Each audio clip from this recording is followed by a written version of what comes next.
Abramos nuestras Biblias en el capítulo 23 del Evangelio de Mateo. Estamos en esta sección de las últimas palabras habladas o enseñadas en público por nuestro Señor. Este es el final del ministerio público de nuestro Señor y hoy concluye en el templo. Capítulo 23 de Mateo, comenzando en el verso 34.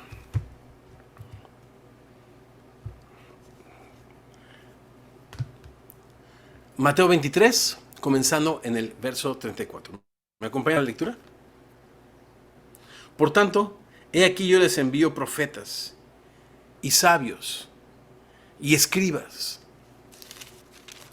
Y de ellos a unos matarán y crucificarán, y a otros azotarán en vuestras sinagogas y perseguirán de ciudad en ciudad. Oramos. Señor hermoso, gracias por tu preciosa palabra. Señor, danos oídos para escuchar la veracidad, la dureza, pero también el clamor y el lamento, Señor, con el que tú pronuncias estas últimas palabras de tu ministerio público de enseñanza en el templo, Señor. Abre nuestros ojos para que veamos en tu palabra las maravillas de tu ley. Y contemplando, Señor, en ella tu gloria como en un espejo, sigamos siendo transformados, Señor, como a tu imagen, por tu Espíritu. Oramos esto y más los semillosos quienes decimos, así sea. Amén y amén. Han terminado estos 8 ayes o 8 advertencias que también son lamentos del Señor, que son parte de este discurso que el Señor no da a estos religiosos, no da a estos fariseos, sino a sus discípulos. Por lo tanto, este último de 5 sermones en Mateo, que necesita ser escuchado de una manera altamente reflexiva. Es interesante, y platicábamos la semana pasada, que este sermón último, el 5, es altamente contrastante con el primero, las bienaventuranzas, ¿no? El primer sermón, el Sermón del Monte, comienza con estas 8 bienaventuranzas. Y este discurso 5 termina con estas 8 también ayes o desventuranzas de aquellas personas religiosas que no se consideraron dignas del reino de Dios. Y fíjense, chicos, que sí fue en Semilla Virtual, pero en vivo se me pasó a hacerlo.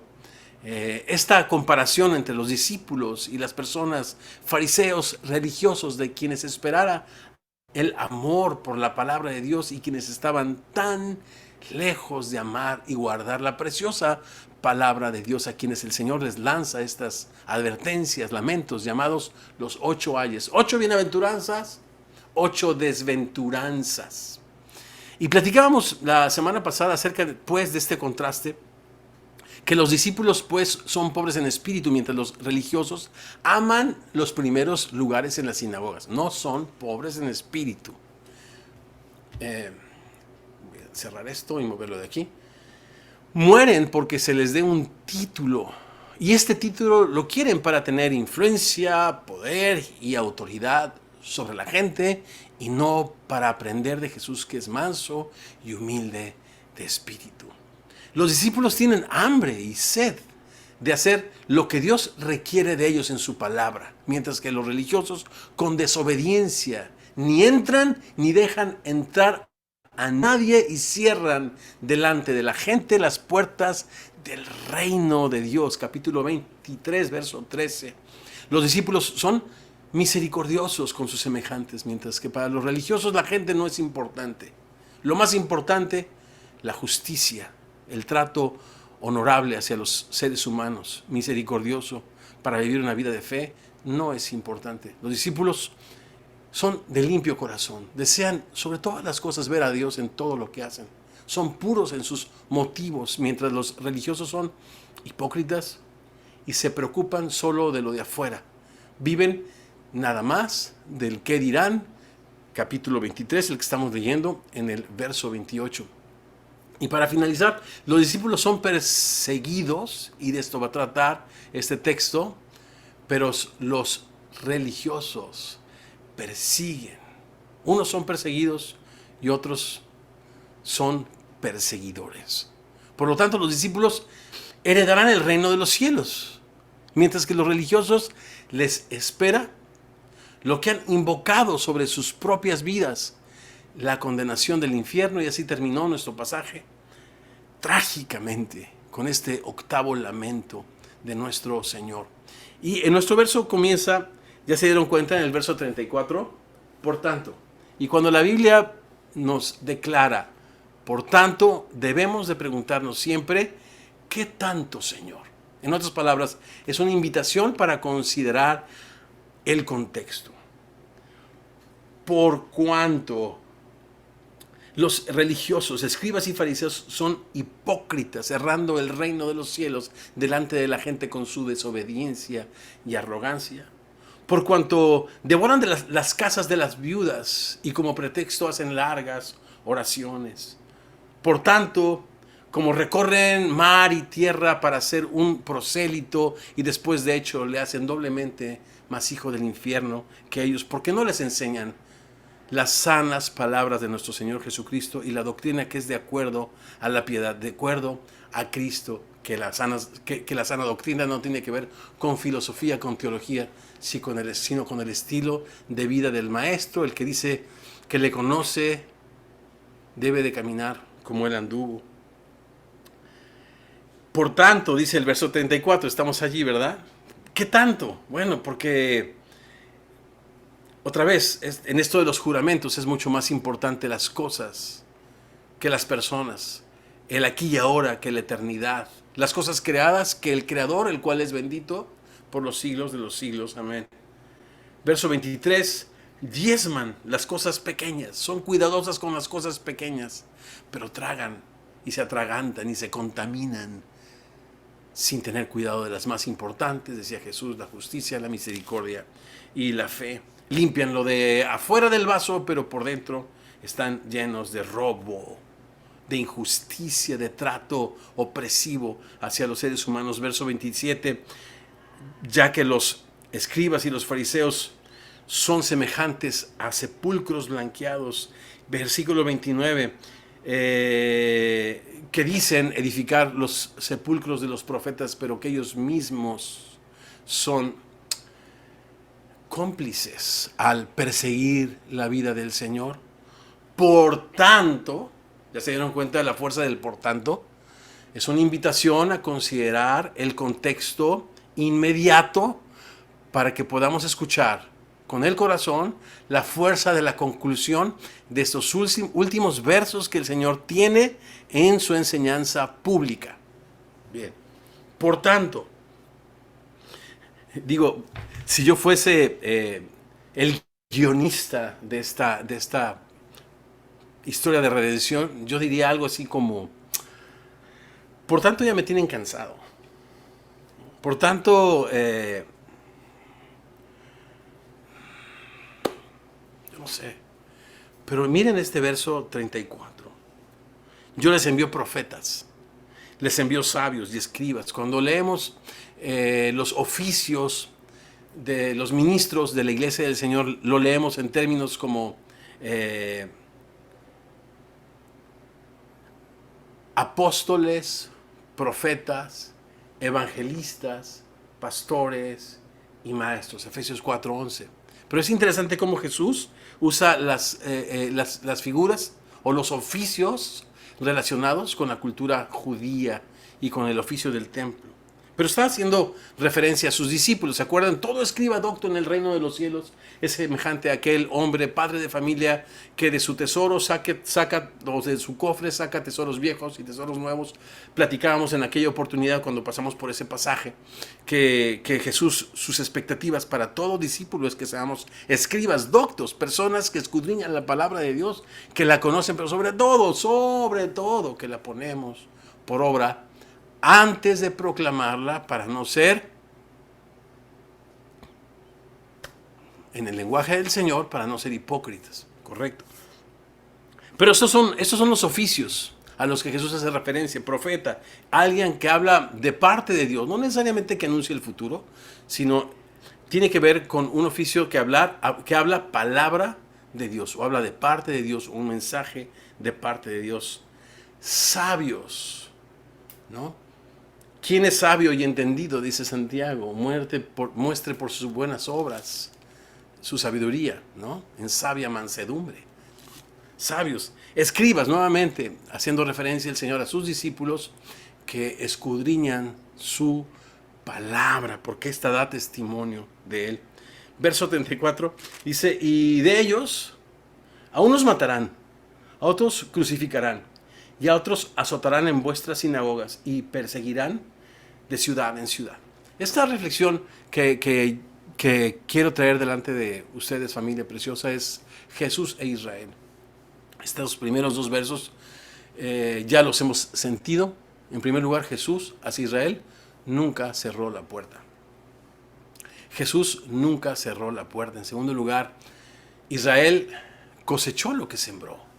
Versos 35 al 36. Porque hay una sentencia interesante que se ha, creo yo, malentendido, que se ha sobredimensionado. Pero yo creo que tiene que ver con las leyes que Dios ha puesto en su palabra. En tercer lugar, verso 37, Jesús nunca ha dejado de amar a Israel. Jesús jamás ha dejado de amar a Israel. Y en último lugar, Israel finalmente verá a su Mesías. Es lo que dice Jesús en los versos 38 y 39. Y estaba yo reflexionando en este primer punto de Jesús nunca cerró la puerta. Y creo que ya lo cubrimos, verso 34. Algo que me llama la atención es que sus discípulos, nosotros, escribas, sabios y profetas, dice que seríamos enviados. A unos matarían, a otros crucificarían, a otros azotarían en vuestras sinagogas. Por eso dice un texto precioso que por causa del Señor, sus discípulos somos muertos todo el tiempo. Somos como ovejas del matadero. Jesús en el capítulo 1 de Apocalipsis se presenta a su iglesia como el mártir fiel y verdadero, como el testigo fiel y verdadero. Y abre así el libro de Apocalipsis dando a entender que sus seguidores necesitamos contemplar también el rechazo y la persecución. Capítulo 5, verso 10 de este precioso evangelio de Mateo, nos dice que somos bienaventurados cuando somos, por causa de la justicia, perseguidos. Entonces, ¿qué está sucediendo aquí?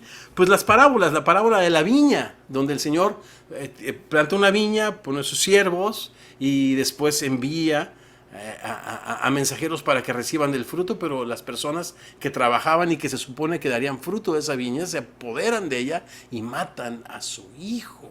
¿Qué hará el Señor de la viña con estas personas? Es lo que está pasando. El Señor está enviando a Israel una, otra y otra. Y en el primer siglo, después de su ascensión, todo el primer siglo es una historia de persecución. El libro de Apocalipsis fue escrito como un libro que pretendía dar esperanza y alivio a nuestros hermanos, discípulos de Jesucristo que estaban siendo perseguidos, ¿no? Y bueno, ya tantas cosas que hemos visto en el capítulo 13 vimos acerca de las parábolas, ¿no? Como el Señor, cuando este padre que sembró buena semilla y se encuentra al día siguiente que entre la semilla que sembró hay cizaña, ¿no?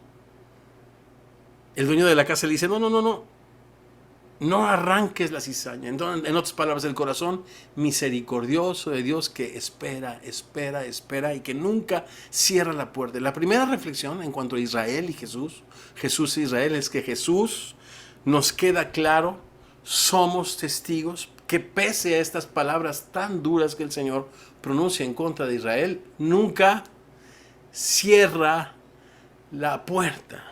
Y si Jesús no cierra la puerta a nadie, ¿quiénes somos nosotros para cerrarle la puerta a la gente?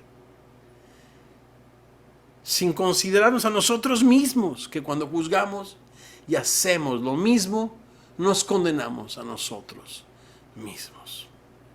En segundo lugar, Jesús Israel nunca cerró la puerta a Israel. En segundo lugar, Israel cosechará lo que sembró. Versos 35 y 36. ¿Me acompañan?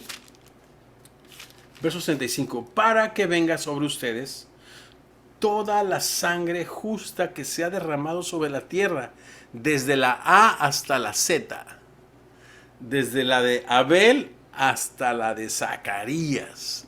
Toda la sangre de los justos y de los profetas que fueron enviados a Israel será demandada de Israel. Dice, y habla de Zacarías, hijo de Berequías, a quien mataron entre el templo y el altar. El libro de Crónicas se nos dice que este hombre, Zacarías, este profeta, era hijo del sacerdote Joiada.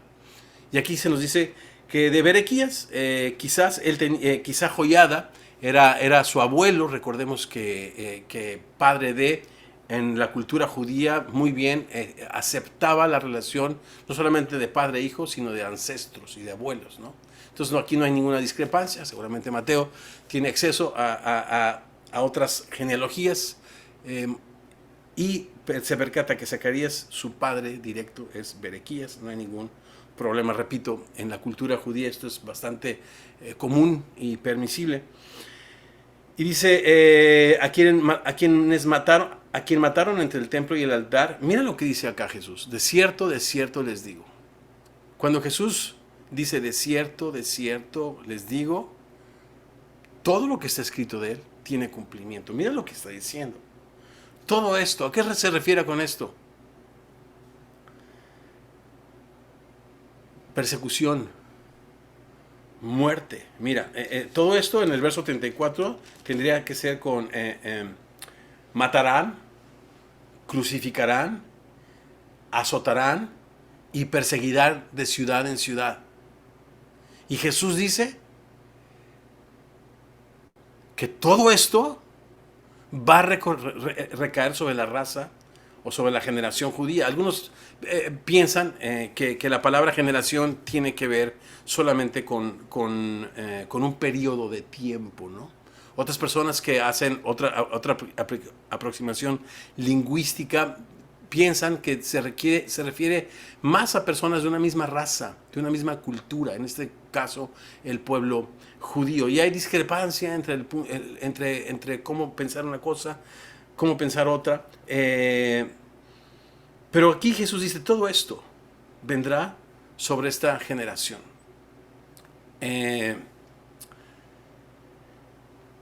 Para escuchar lo que está tratando de decir Jesús, regresemos a lo que ya dijo y a lo que ya entendemos, ¿no? Qué importante es partir de lo que entendemos para poder entender o percibir lo que no entendemos, ¿no? ¿Qué es lo que entendemos? Que son bienaventurados los que padecen persecución por causa de la justicia, porque de ellos es el reino de los cielos. Y cuando leíamos las bienaventuranzas, platicábamos de que también las bienaventuranzas no solamente tienen mucho que decir si se leen así por su declaración, sino tienen mucho que ofrecer también cuando se lee por implicación. ¿Qué significa leer por implicación? Significa de que son bienaventurados los que padecen persecución, pero implica que son desafortunados, desventurados y miserables aquellos que persiguen a los creyentes por causa de la justicia. ¿Se fijan la implicación? Y dice, unos son bienaventurados porque pese a ser perseguidos, de ellos es el reino de los cielos. Los otros son miserables porque en su persecución no gozarán del reino de los cielos. Y hay una característica del reino de los cielos, es justicia, gozo y paz en el Espíritu. Entonces, esta es una fotografía, de cierto, todo esto vendrá sobre esta generación. O sea, ¿qué puede acontecerle a un pueblo que se cerró a ellos mismos las puertas a la reconciliación y al perdón? Y no solamente eso, sino que persiguió a los profetas del Señor.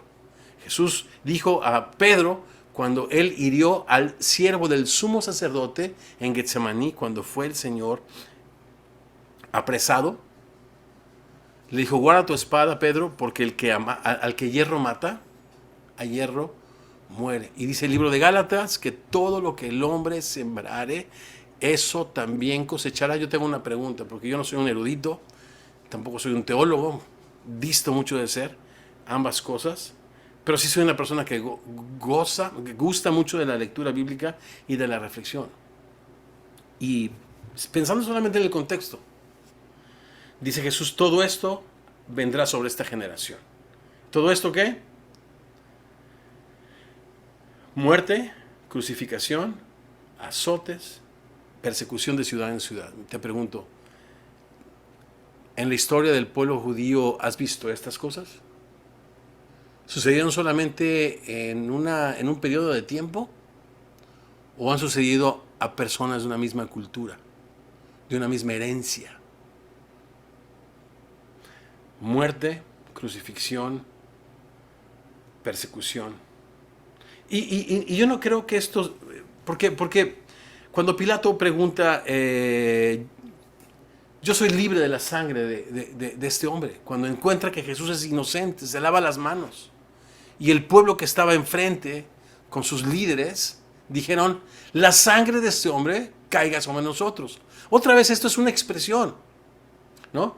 Yo he estado reflexionando esta semana mucho acerca de esto, y hay personas cuyo pensamiento percibo yo, y no estoy hablando como un teólogo, percibo yo que es extremista en el sentido de que responsabilizar a los judíos por la muerte de Cristo. ¿Cuándo Jesús estaba cobrando su sangre, por Dios? De sí mismo la ofreció. Gratuita, voluntaria, amorosamente. ¿Por qué se le va a cobrar a alguien algo si Jesús la rindió voluntariamente por amor, ¿no? Esta es una figura de dicción que representa que la gente que ha infligido muerte ha decidido vivir no bajo el reino de Dios, donde el Señor nos exige perdonar a nuestros enemigos, amar a nuestro prójimo. Pero cuando ya no vives en el reino de Dios, cuando te cierras tú la puerta para vivir en el reino de Dios, ¿dónde está la misericordia para ti disponible? Lo que o lo que la gente ha, la costumbre de hablar en segunda persona, nada que ver, nada que ver. Lo que la gente, y bueno, y lo digo en primera persona del plural, lo que hacemos es invocar sobre nosotros esas maldiciones. Y entonces, no quiero darle vueltas, sino resumir lo que acabo de decir.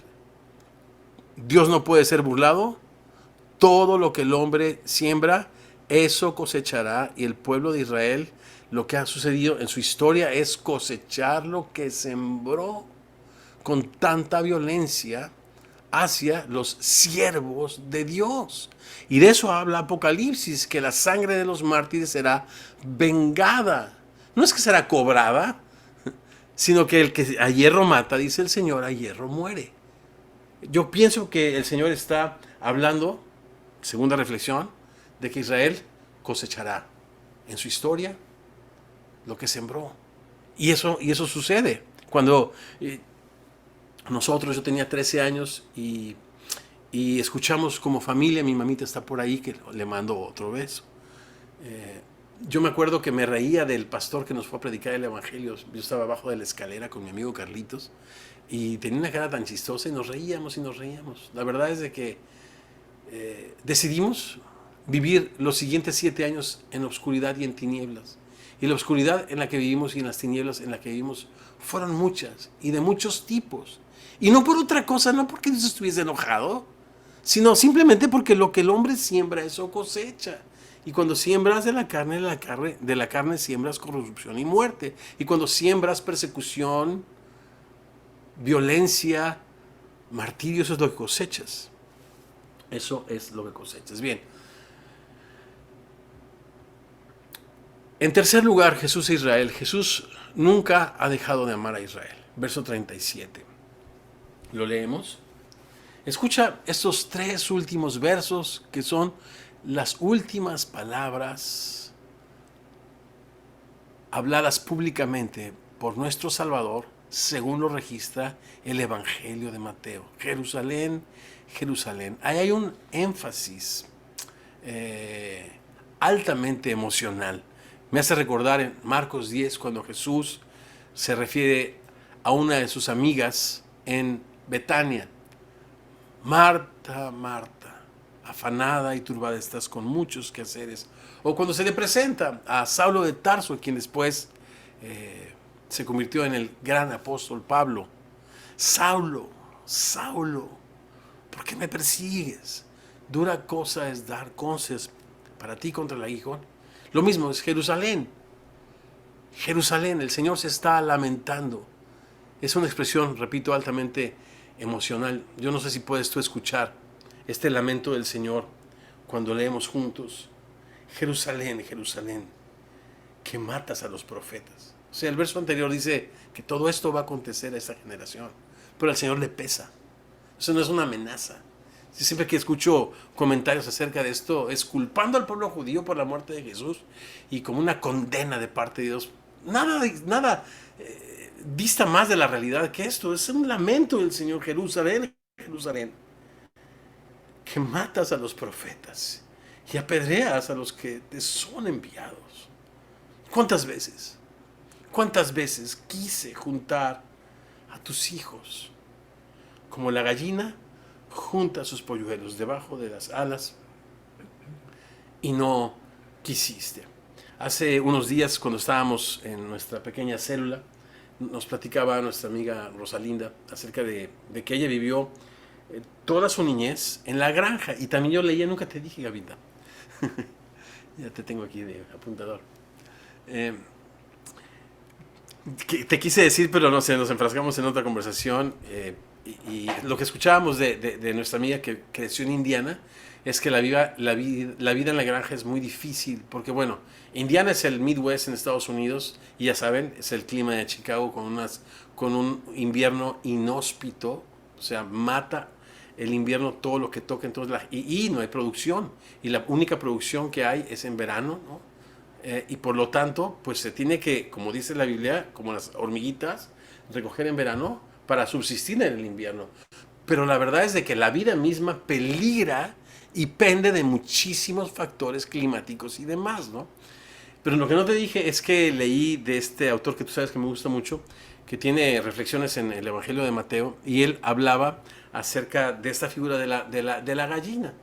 Y decía él que él vive en Escocia, y en Escocia pues hay muchas áreas rurales, y cuando nosotros citadinos, personas, en mi caso, ¿no? Cuando yo salía de la Ciudad de México, cuando nos casamos, hicimos cualquier viaje cerca de la Ciudad de México y veíamos un poquito verdecito, como que te llama, dices, uy, qué bonito es lo verdecito, cómo quisiera estar 2 días cerca de la naturaleza. Nosotros que vivimos toda la vida en la Ciudad de México, mis hijos pintaban el cielo color gris.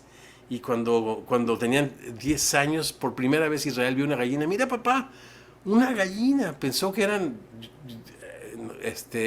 cuentos de fábulas, pero no, sí existían. Entonces este hombre, hablando de Escocia, decía lo mismo. Nosotros romantizamos mucho la vida del campo, pero la vida del campo es peligrosa. Y platica qué tan fácil es que en una granja un incendio consuma no solamente la producción, sino las casas que son de madera y la vida misma de la gente, ¿no? Entonces dice, yo me puedo imaginar en una granja donde hay gallinas y donde suceden una de esas tragedias que están a la orden del día, porque así se vive la vida en el campo. Y contaba la historia de que en una de esas granjas consumida por el fuego, alguna vez se encontró a una gallina calcinada por el fuego, pero cuidando a sus pollitos, ¿no? Y parecería una imagen así, donde Jesús una y otra vez desea con su muerte y resurrección cubrir con su perdón, ¿no? Habiendo llegado a anunciar el evangelio del reino de Dios, invitando en primer lugar al pueblo judío a arrepentirse y creer en el Mesías, él quiso con su muerte cubrir a su gallina, a sus polluelos, como una gallina que aún muere debajo del incendio. También nos hace recordar el Salmo 91. El que habita al abrigo del Altísimo, morará bajo la sombra del Omnipotente. Diré yo al Señor, eres esperanza mía y castillo mío. Mi Dios, en quien confiaré. Él te librará del lazo del cazador y de la peste destructora. Debajo de sus alas estarás seguro. Debajo de sus alas estarás seguro. Preciosas palabras últimas en el ministerio público de nuestro Señor. Jerusalén, que matas a los profetas y apedreas a los que te son enviados. ¿Cuántas veces quise juntar a tus hijos como la gallina junta sus polluelos debajo de las alas? ¿Cuántas veces vine a ofrecerte mi misericordia, mi perdón, y no quisiste? Y entonces, recapitulamos antes de ir al último punto de nuestra reflexión. Jesús nunca cerró la puerta a Israel, verso 34. Israel cosechó lo que sembró, versos 35 al 36, a través de su historia, o mejor dicho, ha cosechado lo que ha sembrado a través de su historia. ¡Ey!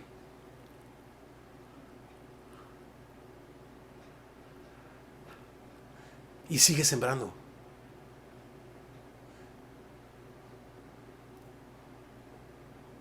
Israel sigue sembrando.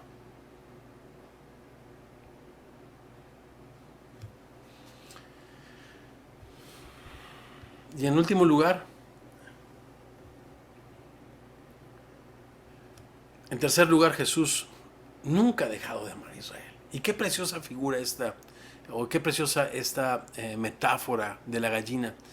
Preguntas antes de ir a la última reflexión. ¿Qué otras metáforas conoces en la Biblia que describan el grande amor de Dios por su pueblo? Piensa en algunas. Esta va a ser pregunta mañana de conversación en Orange County como complemento de la enseñanza. ¿Qué otras metáforas conoces? Te doy alguna pista por allí. La del buen pastor, Salmo 23, el buen pastor da su vida por las ovejas, Juan 10. El padre del hijo pródigo, un padre amante que no se cansa nunca de esperar, de recibir, de perdonar y de amar a su hijo. El alfarero de Jeremías 18 que moldea, que forma, que cuida, que restaura su vasija, a su pueblo. Isaías 66, verso 13, la madre que consuela a su hijo. Es así como el Señor nos ve y es así como nos consuela. Y otra pregunta, o quizás esta sea la pregunta mañana, ¿qué metáfora podrías usar tú para describir el amor de Dios en tu vida? Pongámonos creativos. ¿Con qué metáfora podríamos nosotros describir el gran amor de Dios por su pueblo? Piénsenla, mañana la conversamos. Y ahora sí, la última reflexión.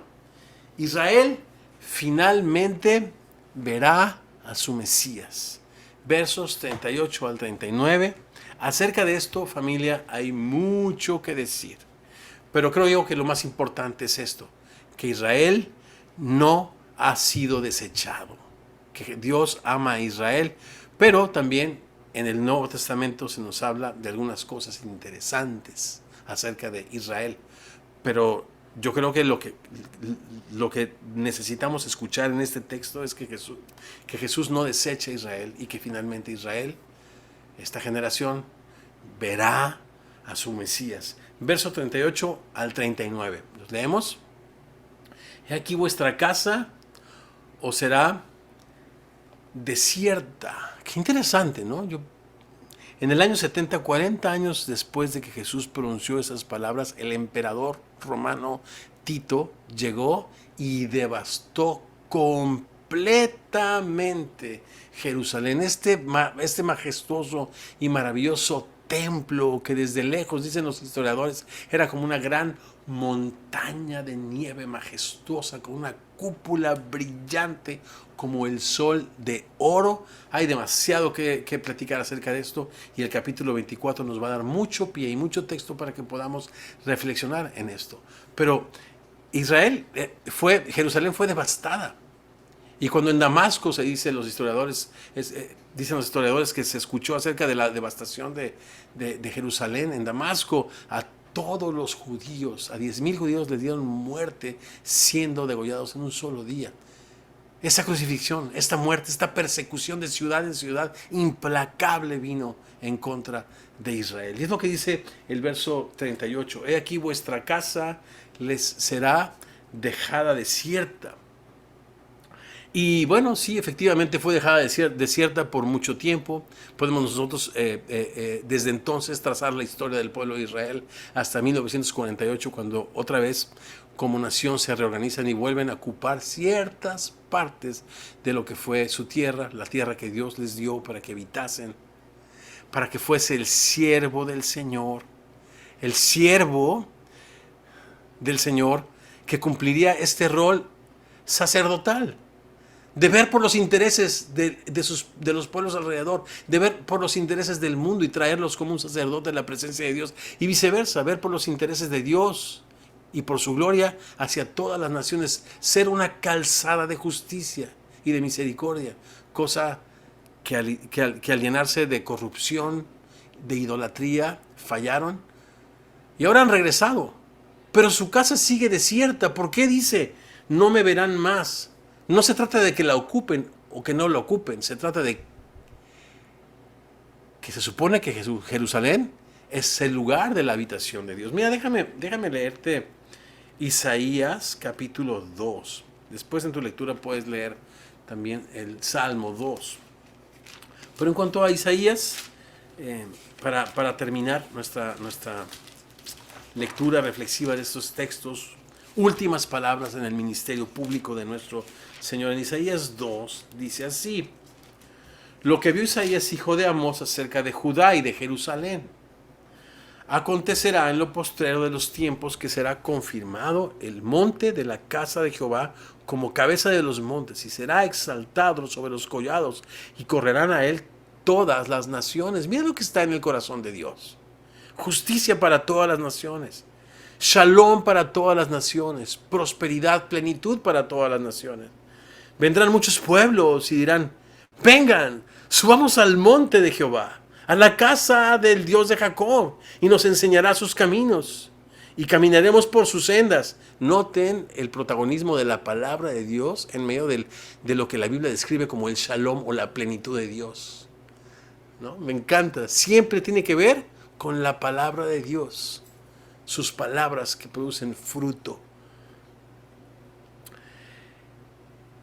Porque, verso 3, finales, de Sión saldrá la ley, y de Jerusalén la palabra de Jehová. Y juzgará entre las naciones, y reprenderá a muchos pueblos, y volverán sus espadas en rejas de arado, o sea, se acabará la violencia, y sus lanzas en hoces. No alzará espada nación contra nación más. Ya no habrá más guerras, ni se adiestrarán más para la guerra. Vengan a la casa de Jehová, caminemos a la luz de Jehová.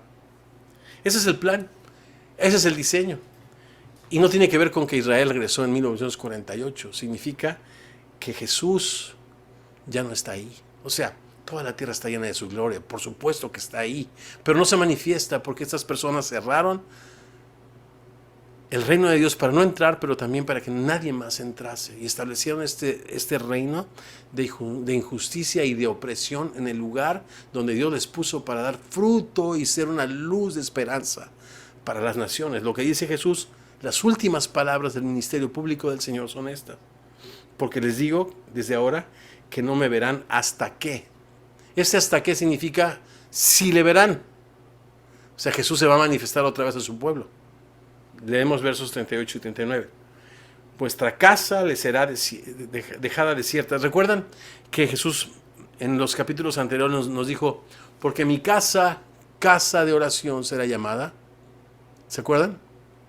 Para todas las naciones. Pero Jesús se va del templo.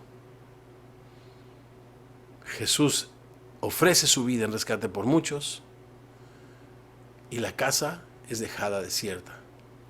Aunque regrese Israel, Jesús ascendió hasta la diestra del Padre. Ellos no reconocen tampoco el cuerpo de Cristo, que es la iglesia del Señor, compuesta de gentiles y de judíos, descendientes de Abraham por la fe. Un edificio, un templo. Es interesante que ahora el templo que el Señor está construyendo no es un templo físico. Y esta nueva Jerusalén de la que habla Apocalipsis no es una ciudad, sino es una comunidad que porta los atributos de Dios, que destella oro de realeza, lino blanco de pureza. Es la esposa de Cristo. Es una comunidad que porta la imagen de Dios, pero que también es el lugar mismo de la habitación de Dios, ¿no? He aquí, su casa será dejada desierta, porque yo les digo que desde ahora ya no me van a ver. Qué palabras del Señor. Hasta que digan, bendito el que viene en el nombre del Señor. Salmo 118, verso 26. Y lo estudiaremos cuando vayamos pronto a Romanos, muy pronto a Romanos. Pero Romanos capítulo 11 comienza así. Digo pues, ¿ha desechado Dios a su pueblo, a Israel? En ninguna manera. En ninguna, dice la Biblia. Porque también yo soy israelita de la descendencia de Abraham, de la tribu de Benjamín. Y Pablo tiene esperanza en su Mesías, de que algún día vendrá, se manifestará, todo ojo le verá. Y Pablo, junto con todo su pueblo y su iglesia, dirán, bendito el que viene en el nombre del Señor. Oramos. Señor hermoso, es precioso escuchar tu lamento, Señor. Porque tú no juzgas según las apariencias, sino que tú juzgas con justo juicio, Señor. Y la paz que tú quieres poner en nuestros corazones no es ausencias de conflicto, Señor, sino es una plenitud, Señor, donde tú eres la plenitud, que todo lo llena en todo. Tú quieres habitar en cada uno de nuestros corazones, de nuestras familias, Señor, porque nosotros hoy somos ese templo que un día dejaste, Señor, ese templo que fue devastado en el año 70, pero hoy, Señor, dice tu palabra que nosotros somos el templo del Espíritu Santo, Señor. Gracias por traer tu paz, tu shalom, tu plenitud. Padre precioso, que nos has hecho estos instrumentos de justicia. Padre, que esta justicia, que esta misericordia y que esta fe podamos vivirla en casa primeramente con los nuestros. Y que cada discípulo, Señor, como lo leímos hoy, profeta, sabio y escriba, Señor, sepa cuál es su papel en este drama de redención, Señor, que estás entretejiendo hacia ese gran final, cuando todo ojo te vea, Señor, y digamos todos, bendito el que viene en el nombre del Señor. Ayúdanos, Señor, perseverar en tu preciosa palabra y que tú produzcas mucho fruto en nosotros para tu gloria y para tu honra. Que no seamos personas religiosas, absurdas, intransigentes, sino que seamos personas llenas de fe, llenas de amor, llenas de paciencia, llenas de misericordia, llenas de Cristo, motivados por tu amor, impulsados a vivir una vida como la que te agrada. Ayúdanos, Señor. Oramos en tu precioso nombre, así sea. Amén y amén.